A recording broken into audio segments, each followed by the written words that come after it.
Welcome back to the Amatip IT channel. Today we are diving into the world of Python and exploring string formatting and operations.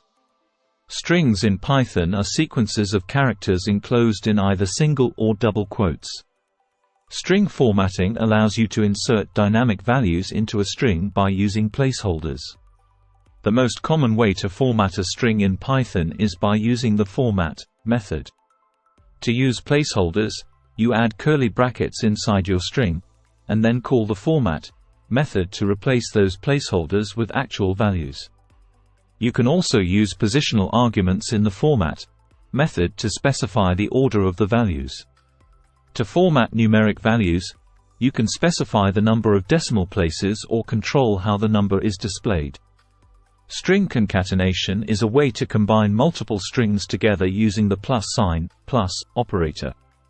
You can access individual characters in a string by using indexing and square brackets. String slicing allows you to extract a portion of a string by specifying the start and end indices. Strings in Python are immutable, meaning you cannot change individual characters in a string. To check if a substring exists within a string, you can use the in keyword. The len function returns the length of a string, which is the total number of characters in the string. You can convert a string to uppercase or lowercase using the upper and lower methods respectively. The strip method allows you to remove leading and trailing whitespace from a string. The split method splits a string into a list of substrings based on a specified separator.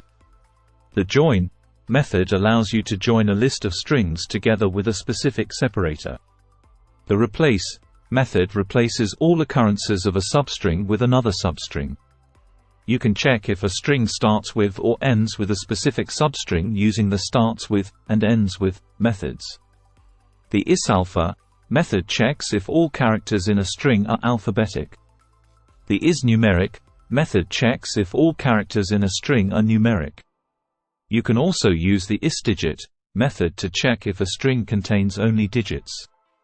The find method returns the index of the first occurrence of a substring within a string. String formatting and operations are essential skills to master for working with text in Python, so keep practicing and experimenting with different examples. That's all for today's video. Make sure to like and subscribe to our channel for more Python tutorials. Thanks for watching, and see you in the next video.